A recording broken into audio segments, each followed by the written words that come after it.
Hello and welcome to yet another Affiliate Hustle live training. So today we're going to do another live training, and the subject of today is going to be the testing phase while you are performing your campaign using native ads. So we're going to focus on what should happen during that testing period when you are performing on native ads, because as you might know, there are 3 stages to every affiliate marketing campaign. This doesn't only work on native, but this is the case for every traffic source. We have 3 different stages. At the beginning, we have the testing phase, then we have the optimization phase, and then last but not least, the scaling phase. So today we are going to focus solely on that testing phase, what needs to happen during that testing phase when you are promoting on native ads. Also, if you have any questions during this live training, feel free to use the comments so I can pick up your questions straight away, and so that we can talk about it for a while. So let's just dive in, shall we? Let's just get started. I see that a lot of you already are checking in, so let's do this. All right, the first thing, and we're going to touch upon this really quick because it's not really the intention of this live video, but before we get into that testing period, there are a couple of things that we need to do. All right, so first of all, we need to select an offer, of course. We need to decide on an angle. So what approach are we going to take to promote this specific offer? We have to create a landing page, at least one, maybe more, which we will touch upon in a minute. We need to find images to test, as well as headlines to test, as well as descriptions. This one is optional, so sometimes you have the option to write a short description underneath your headline. However, it's never mandatory, and not all traffic sources will give you the option of writing a description when using native ads. All right, so that's what you should do before we get into testing, and also, of course, the technical setup, the setup of your tracker, the setup of the click URL, etc., etc.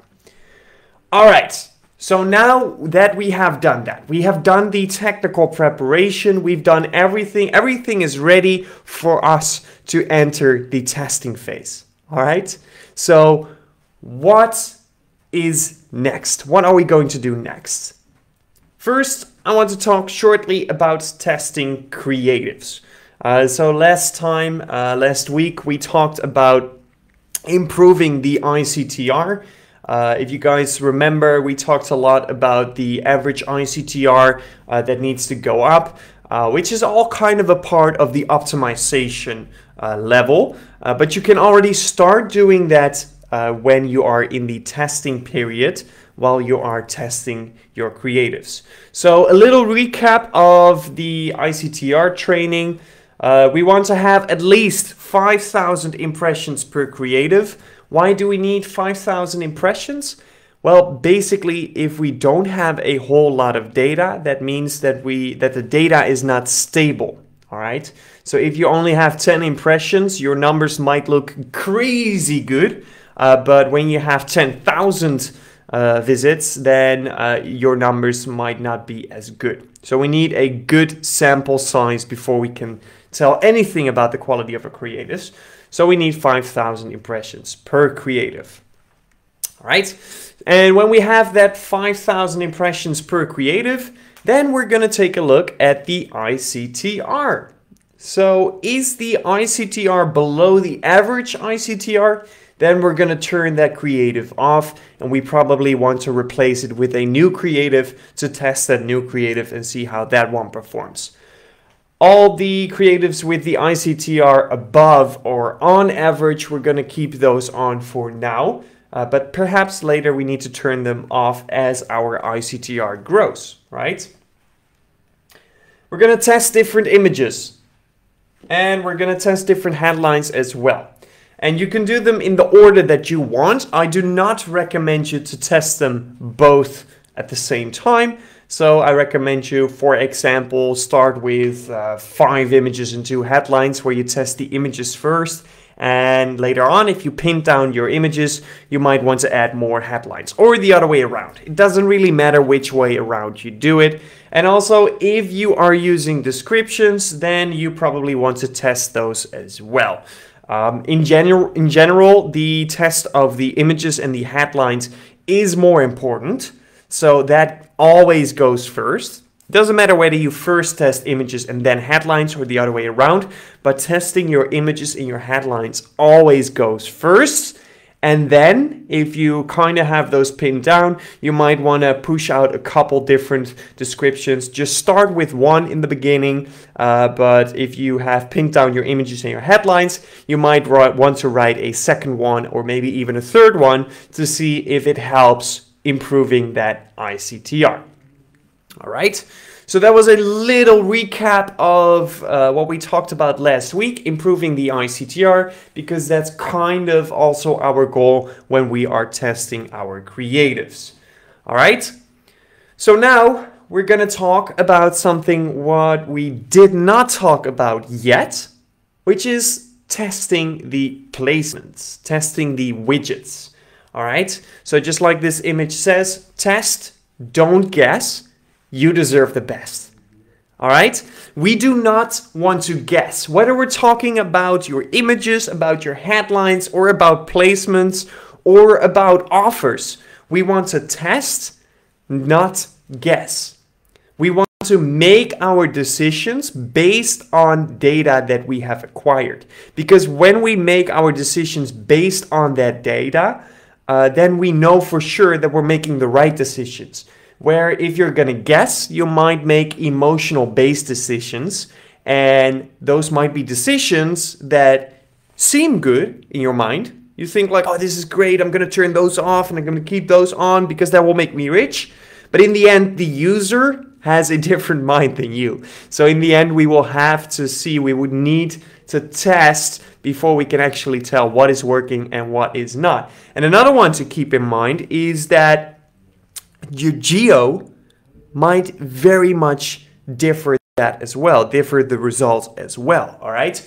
The mindset of somebody living in Sweden is going to be different from somebody living in Korea. Just like somebody living in US might have a completely different mindset and way of doing and a way of thinking than somebody from South Africa. So every time you go to a different geo, you're starting blank. And the same goes for verticals. Every time you go into a new vertical, you have to start from scratch. Because even in the verticals, if you have a DIY offer, you're probably looking at an average user, middle-aged, most likely men, depending on what kind of DIY it is.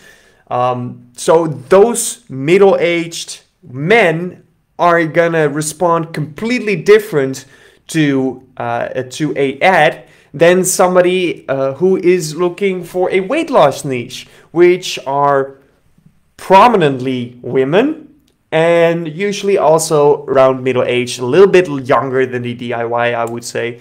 So those are totally different audiences. So even if you're in the same geo, if you're promoting a different vertical, that's going to change everything. So it comes back to testing. Don't guess, just test. All right? So the testing the placements, how does that work? Well, we need a CPA rule, right? Because just like I said, we need to test and we need to make decisions based on data and not on emotion. So if we want to make decisions based on data, that means that we also need to set some rules before we actually start testing. So before we start acquiring data, we need to set a rule for ourselves. We call this the CPA rule. And the CPA rule is used on native, but don't use it on a different traffic source. Every traffic source basically has their own CPA rule. All right. So I'm going to explain you the CPA rule that we use for native ads. With the CPA rule, what we're gonna do is we're gonna set our CPA rule mostly based on budget, but also based on the amount of widgets. So what we are going to do is we are going to keep the widget on until they hit either 1 time, 1.5 time, or 2 times CPA per placement in the minus. Okay, that sounds very confusing. Let me rephrase that. What we're gonna do is we're gonna spend money to generate data on every single placement, all right? But we want to set a rule for ourselves. Okay, if it hits this limit, then I'm gonna decide this is not profitable and then I'm gonna turn it off. And that limit can be either 1 time CPA, 1.5 times CPA, or 2 times CPA. Meaning that if you have a payout of $1 and before your campaign starts, you choose the 2 times CPA rule, that means that every placement, every widget, you are gonna keep spending, keep generating data until it hits minus $2 in profit, right? 2 times CPA, the CPA was 1, so 2 times 1 is 2, so we're gonna spend until it hits minus $2 in profit. Note that I say profit and not spent, all right? Which we will touch upon in a second. So let's see, profit is minus CPA rule, right? So that is if your profit is minus the CPA rule you've set. So in our example, 2 times $1 CPA is $2. So if it hits a profit of minus 2, that is the point where we're gonna turn that placement off, all right? Why do we do this? This all has to do with the law of averages. Because we get a lot of questions like, why would I spend every widget until it hits 2 times CPA in the minus? Wouldn't I be losing money if I spent minus on every widget? Well, this all has to do with the law of averages. And the law of averages basically says the bigger the number, the more stable the data is, all right? So we basically need to give every placement some room to generate a good average, and then we need to make the decision. So on the law of averages, there's actually been a study from a couple of students which just explains the law of average perfectly and very clear, all right? So this whole study is based on heads or tails, right? The coin toss. So as everybody understands, with heads or tails, with a coin toss, a coin has 2 sides. We have heads and we have tails. So what is the probability of the coin landing on heads? 50%, right? Because we have 2 sides and it's going to fall on either one of the 2, so there's a 50% chance. But in the affiliate marketing, during your campaign, you don't know those numbers yet. So we need to test. And so did these students. They decided we're going to toss the coin 4 times, and then we're going to see what the probabilities of heads are. They did it. How many times did it land on heads? Only once. So the probability of heads is 25%. We know that it should be 50%. So we know that this is actually far off from where it actually should be. All right? So we're going to increase the data sample. We're going to gather even more data. We're going to do more tosses and see what we find. Okay, so let's do 100 tosses.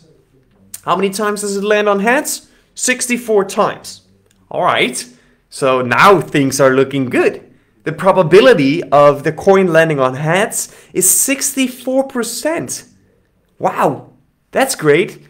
Well, let's turn it even up, right? Let's get an even bigger sample size. 1,000 tosses. It lands on heads for 582 times, giving the probability of heads 58.2%. as you can see, it starts getting closer and closer to that 50%. And if we increase the data sample one more time up to 10,000 tosses, then it lands on heads 4,989 times, giving the probability of heads almost 50%. If you round it, it would be 50%, all right? So this is to showcase you the bigger the sample size, the better and more accurate the data gets. All right. So coming back to where we were talking about, testing the placements. So we need enough data to tell us whether it's going to be profitable or not. But we also don't want too much data, because if we can tell this placement is not working, we wanted to turn it off as soon as possible. If we know a placement doesn't work, if we know a widget is never going to become profitable, we rather turn that off yesterday than today, right? So that's why we need the CPA rule, to give us the clear line of, okay, this is still okay, we're going to gather more data, boom. This is the point where I do not want to gather more data because this widget is fucked up, all right? Which is pretty straightforward, but that's kind of what we need the CPA rule for. All right, and I'm going to show you in Excel for a second. Whoops, we're not there yet. We're going to go into this spreadsheet for a second. I hope you guys can all see. I don't think I can zoom in. Nope, I cannot. So I hope you guys can all clearly see this. All right, so let's set a CPA. Let's keep things a little bit simple and say we have a CPA of $10, right? We find an offer that's going to pay us $10 for every conversion that we can bring. All right, then we need to decide on a CPA rule. So we have the options between 1 times CPA, 1.5 times CPA, and 2 times CPA. I wouldn't go higher because then you're spending money on testing widgets that are never going to work. And I also wouldn't go lower, as then you're not giving the widget enough breathing room. So you're not really testing, you're basically judging on the first couple of impressions. So it's always 1, 1.5, or 2. In this example, let's use 2 times CPA. Whoops, not 12. 2 times CPA. All right. So then right here we have the example placement, right? And we're going to spend some money on it to generate some data, all right? Let's say we spend $5 to start out with, and we're going to check when it hits $5. However, we still don't have any conversions, right? But that can happen because we don't really have that much of data. So the profit shows minus $5. Does it hit that CPA rule? No, because the CPA rule is 2 times $10. So we're going to continue generating more data. We have not received enough data to tell whether this widget is going to be successful or not. All right, let's double it. We're going to wait a little bit more. Now we have double the data. We have spent $10 on this placement. And that means that our profit is now minus $10 because we still don't have any conversions on this placement. Now we start to sweat a little bit because when we had the CPA rule of 1, this would be the point where we turn off this placement. However, we chose for the CPA rule 2, we chose to give the widget a little bit more space and a little bit more breathing room to generate a bigger sample size to see what happens. All right.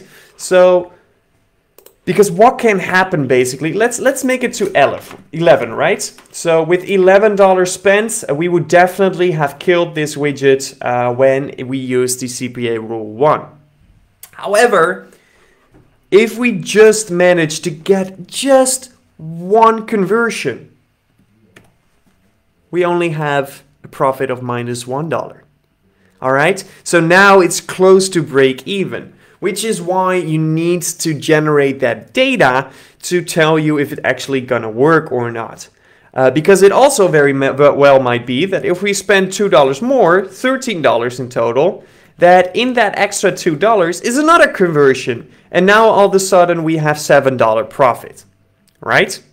So you want to have enough data, and the more data you have, if we increase the spend to like, I don't know, 100, and we still have conversions, then the data is becoming more and more stable. You will see that it starts generating a pattern, all right? So right now we have $7 profits. Let's say no conversions happen and we go up to $30 spent, all right? Actually, yeah, okay, $30 spent. So now we have spent 3 times CPA, right? We have spent $30, which is 3 times as much as the CPA. That doesn't mean we're going to turn it off, because we have made 2 conversions, giving us a revenue of $20. So our profit is only minus 10. So we're not using the CPA rule on the spend. We're using the CPA rule on the profit. The profit right now is minus 10, which is 1 times CPA. So we're going to continue with this widget for now. However, if this would be $50 and we still only have 2 conversions, now we're already too late, right? If we have spent $50 and 2 conversions, in the beginning it looked very good, but as we generate more data, we see that no conversions come through anymore. So if the average is spending $25 per conversion, right? $50 for 2, so $25 per conversion with a CPA of $10 is not worth it. So actually we're already too late with turning this placement off, as the profit is minus 30, which is 3 times CPA. So that's how the CPA rule works, and that's how you optimize on your widgets. And in the end, after you've done this for every single placement, every single widget, you will have a list of widgets left over that are all performing okay, well, or good, or excellent.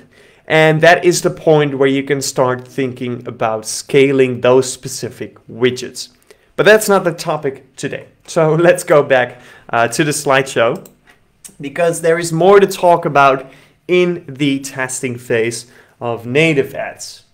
By the way, if you do have any questions about the CPA rule, I understand that it gets complicated sometimes, and a lot of numbers and a lot of terms that might be confusing. So if you have any questions about the CPA rule on native ads, please make sure to comment below. If not, we're just going to continue. And we are going to talk about testing landing pages now. So, testing landing pages. As you can see, it's also often referred to as A/B testing, as in lander A and lander B, and then let's see which one works better. Split testing, A/B testing is kind of the same thing. It's exactly the same thing, to be precise. All right, so landing pages. A/B test or split test, like I just mentioned. You want to have, I did not fill this in, but you want to have a minimum of 100 visits per lander, all right? So we have created 2 landers in this example, and we're going to split test those. We want to have 100 visits at least per lander. The more the better, right? Like we just talked about, the more data you generate, the more stable the results get. But the minimum, the bare minimum of testing your landing page is 100 visits before we can say anything about the results. Cool. All right. So we have generated that 100 visits. There it is, 100. And then basically what we do is we look at the CTR. The CTR, the click-through rate, not to confuse with the image click-through rate.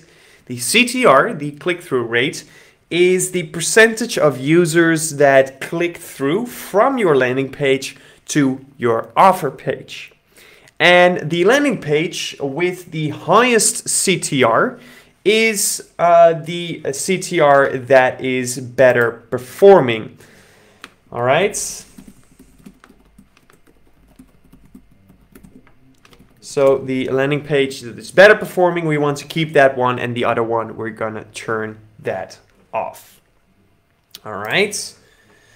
So testing new landing pages. When we are testing new landing pages, basically, clicks or visits is the question. All right, so let me go back 1 second.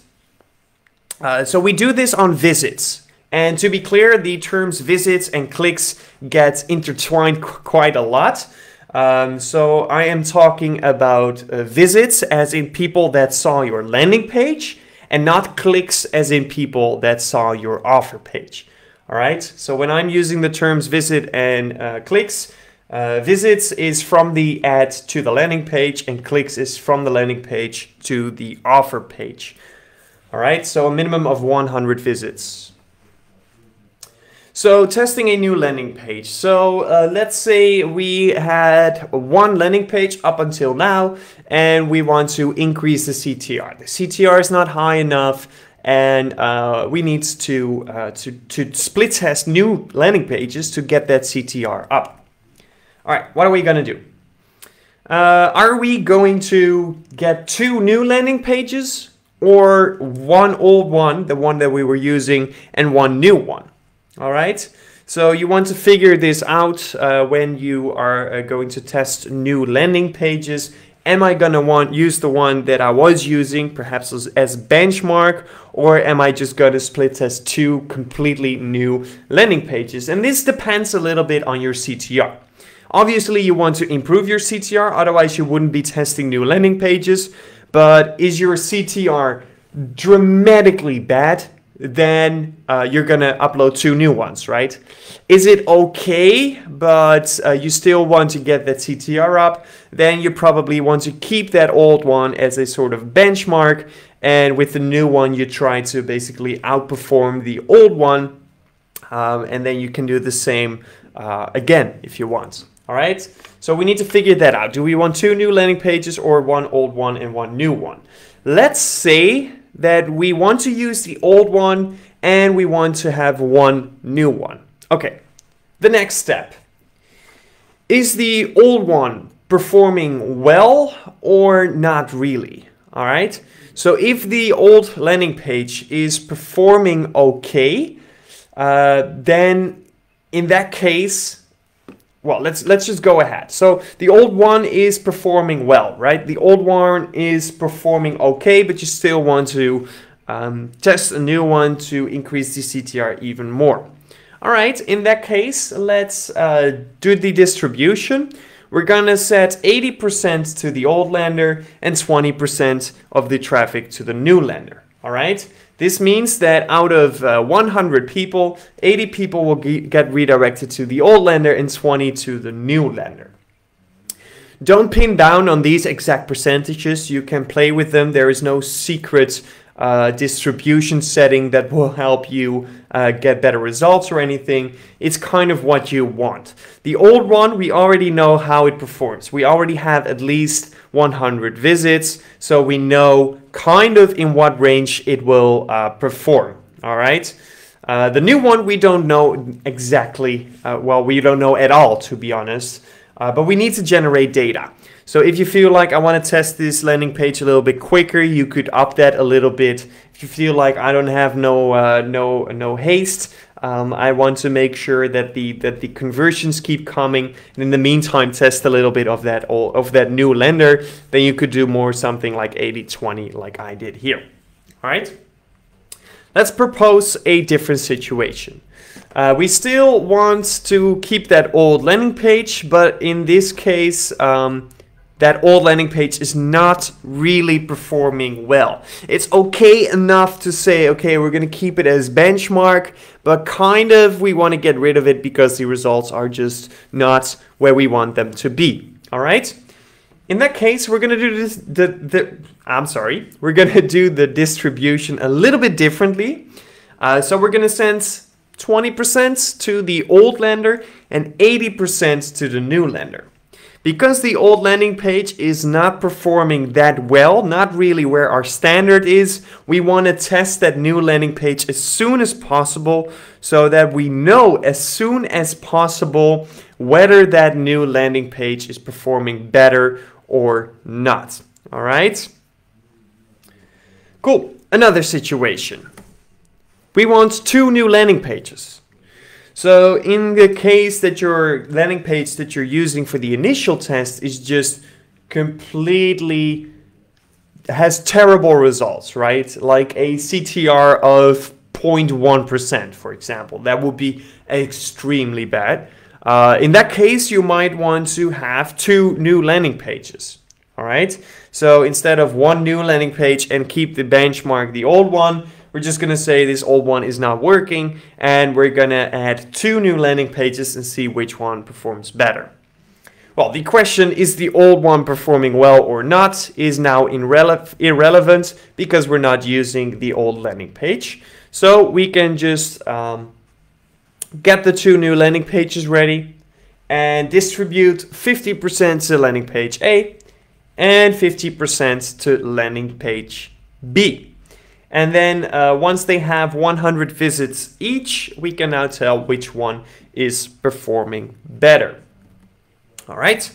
And the different landing pages, they can be like huge changes, as in 2 completely different templates.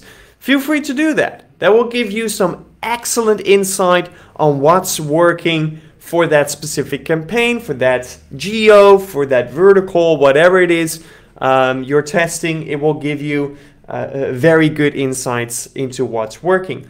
But you can also split test a lender completely different. You can also say, let me grab the Deberoo suite to show you. You can also say, okay, I've got this landing page. It's performing pretty well. I wouldn't do it with a landing page that's not performing at all. So if you have a landing page where you feel like, well, it's performing pretty well, but you want to make sure that you get the most out of it, that you use the right headline, that you use the right image, all right? So if this was my landing page A, right here, I could say my landing page B is going to be exactly the same, except for this image. I'm going to change this image. Let's see if we have something cool. Perfect. So now I'm going to split test, funny image by the way, but now I'm going to split test these 2 lenders. They're exactly the same. The only difference is that this one has a different image. So now I can split test exactly the results of this image. And once I know whether this image or this image is working better, let's say this image is working better, all right? So now I can do the same thing for a headline. So one blood sugar trick keeps blood sugar normal, try tonight. And that might be for landing page 1. And then for landing page 2, I might say this trick will eliminate blood sugar problems. I don't remember exactly what it was about, but you get the gist of it, all right? So now we have first maybe split tested 2 different templates. Then we can split test the main image on the landing page. And once we know those winners, we can also test the headlines, the different headlines, all right? Or we could say, okay, we're going to do a completely different body, see what that does to the results. So feel free to split test anything that you want. One recommendation though, I would not recommend to do a shit ton of different tests at the same time. All right. So I would not say, okay, this is going to be split test 1. And then with the old headline is going to be split test 2. Lender 2. And then with this image is going to be lender 3. And then with that other headline, it's going to be landing 4. Then you generate a lot of different landing pages, which is good because you can check the results on all of them. But it's going to take you a very long time to get enough data for all of them, because they all need 100 visits. So with those 4 landing pages, you already have 400 visits that you would need on those 4 landing pages, right? 100 a piece. So instead, I recommend you to do it step by step. For example, template 1 and template 2. Once you know the winner, okay, then we're going to focus on that template with image 1, that template with image 2. All right, now we know the winner. All right, that template with that image with headline 1 and the same with headline 2. Now we know which headline is better performing. So you can basically keep split testing all different components of your landing page until you have the ultimate winner. All right, so that is basically the training, the live training for today. Is there anybody with any questions? And Rowan, could you please send them forward to me? If you had any questions whatsoever about the testing period on your native campaign, you can drop them in the comments so we can talk about it, and I can help you with your questions. So let's see if we have any questions of you guys. Great to see a lot of you guys joining us again. No questions till now. All right. Well, I think we are going to wrap it up in that case. So today we talked about the testing period during native ads. If you just joined, you can watch this video again. It will be available on the Facebook feed right here in this Facebook group. But it will also be available in the content portal later on. So you can always check back. Oh, we do have a question, it seems like. Let's see. What it is. I'm sorry, guys, I can't see comments inside of Facebook for whatever reason once I'm live. Could you elaborate on desired CTRs? Okay, yeah, that's kind of a tough one. Of course, you want your CTR to be as high as possible, but I think you more like want numbers on what should I aim for. Well, it's hard to tell because there are a lot of different variables that have their effect on the CTR. So it's going to depend on what kind of geo you run in. It's going to depend on what kind of vertical you run. It's going to depend on the traffic source. Well, we kind of pinned that one down right now. It's going to be native. But for each traffic source, it's going to differ as well. So there are so many variables that it's hard to give you an exact benchmark to say like, oh, this is a good CTR. In general, like, don't expect a CTR of 25%. All right. In the end, I've seen a study about this. In the end, the majority of the visits, so the people that click on your ad and go to your landing page, the majority of those people click on the ad by accident, which means that they're not gonna spend a lot of time on your landing page, and they're most likely not gonna click through to your offer page. So that will drop your CTR down quite a bit, right? All these people do see your landing page but do not click through because they never wanted to see your landing page in the first place. So don't expect a CTR of 25%. I would say if you have 5%, that's pretty good in general. So yeah, it's tough to say. If you have like specifics, then we can always go see what would be a good benchmark for you in your specific situation.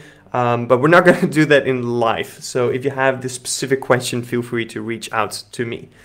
Maybe off topic. If you are not a native speaker on a particular language, 1 hour translation will be expensive to translate. Is there a cheaper solution? Good question. There are cheaper solutions. There are even free solutions, but not all of those solutions will actually help your business. All right. So of course, yeah, you could save money on the translating part by, for example, using Google Translate.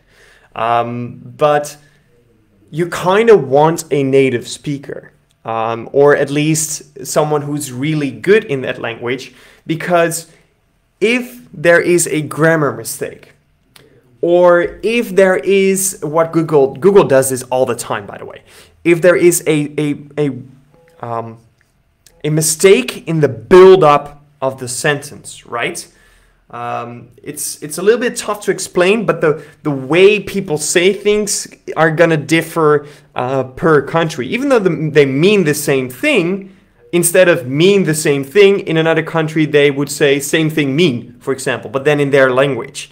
And Google doesn't really pick up on this. So if you have those kind of mistakes in your copy, people that do have that language as their native language are gonna be able to see that immediately, and their trust in your product, in your landing page, everything in your ad, the trust is gone. And that user is probably never going to buy from you. All right. So there are cheaper options, but in the end, for the best results, it's always best to have a native speaker who can verify for you, okay, this is right. Of course, you don't have to use a service like 1 Hour Translation. You can translate it yourself, but then I would encourage you to at least, maybe you have some people in your friends on Facebook that speak that language at least partly. All right, at least let them proofread it and do the best to get out all the grammar mistakes, all the structure of the sentence mistakes. Get those out, because that will have an effect on the results of your campaign.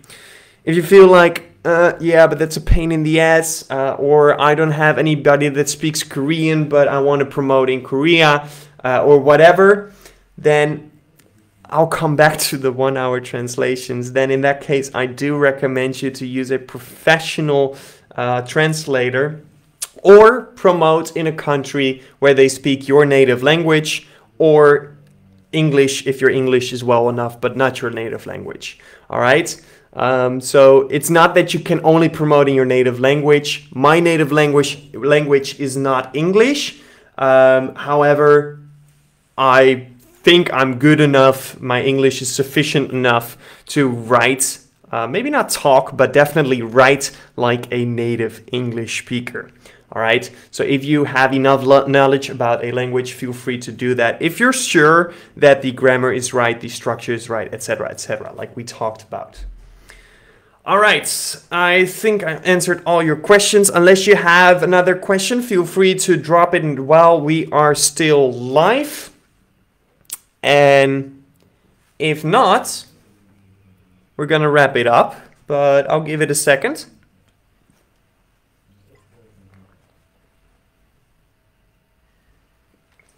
No more questions, guys? All good? Everything clear? All right. Cool. Well, then we're gonna leave it right here. Thank you all very much for joining. There will be a new Facebook Live training very shortly, so stay tuned. Keep an eye out in this group, which we will use for more live shows. And then I hope to see you guys during the next live training. See you there. Have a good day and peace out.